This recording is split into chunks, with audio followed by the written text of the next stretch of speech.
Hello, my name is Noah Arroyo, and welcome to my presentation for EDUC 548 on the dark side of the internet, hacking.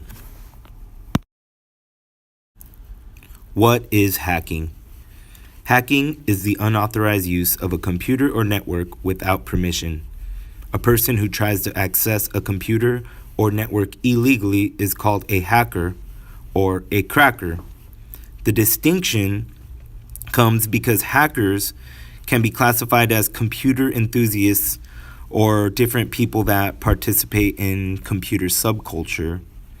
A cracker is specifically someone that is trying to break into a computer or network to steal or corrupt data. On this page, I'm going to discuss a brief history of hacking. Hacking emerged in the 1960s as a way to optimize systems at MIT. In 1971, John Draper, known as Captain Crunch, used a whistle from Captain Crunch cereal to invent a blue box which allowed him to make free long-distance calls. In 1981, Chaos Computer Club, a European hacker association, was formed. In 1986, the Computer Fraud and Abuse Act was established. In 1988 and 1989, Robert Morris was the first person to develop a computer worm and also the first person to be convicted under the Computer Fraud and Abuse Act. In the 1990s, a few notable hackers, Kevin Mitnick, was on a 2.5-year hacking spree, and Vladimir Levin hacked Citibank and stole $10 million. AOL was also hacked in the 90s. In the 2000s, CNN, Amazon, Yahoo, eBay, NASA, the New York Times, PlayStation, MasterCard and Visa, Target, and many more have been hacked. All of these instances of hacking compromise people's personal data and information.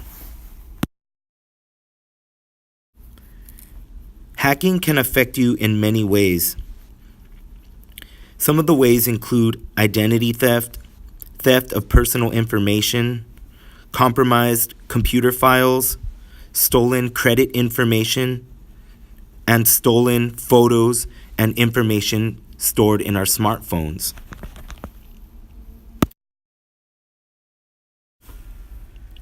Hackers can attack you in many different ways, and on this page, I'm going to elaborate on some of those methods.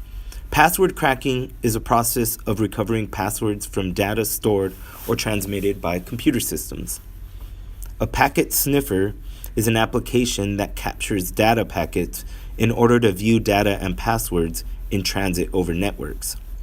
A spoofing attack involves a website which falsifies data by mimicking a legitimate website, and therefore you trust it as a trusted site. A rootkit represents a set of programs which work to subvert control of an operating system from legitimate operators.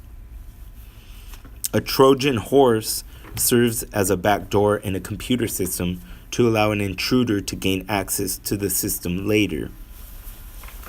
A virus is a self-replicating program that spreads by inserting copies of the same program into other executable code files or documents. Keyloggers are tools designed to record every keystroke on the affected machine for later retrieval. How to protect yourself against hackers. Updating your operating system and software frequently are a good idea because it keeps hackers from accessing your computer through vulnerabilities in outdated programs. The second one is using up-to-date security programs. Third is destroying personal information on old hardware. It is even recommended that you physically destroy old hard drives or things that may store your personal information. The fourth one is public Wi-Fi. Basically, do not use public Wi-Fi. Your computer is very vulnerable to people browsing through your files and accessing your data. 5. Protecting your personal Wi-Fi with a password is a must. Make sure that it's a strong password so only you and your family or close associates can access your personal Wi-Fi. 6 is creating difficult passwords on all your devices and making sure that you change them frequently. 7 is smart surfing and emailing. This basically means don't go to websites that you're not familiar with. Don't open emails from suspicious people or people you don't know. Number 8 is keeping sensitive data off the cloud.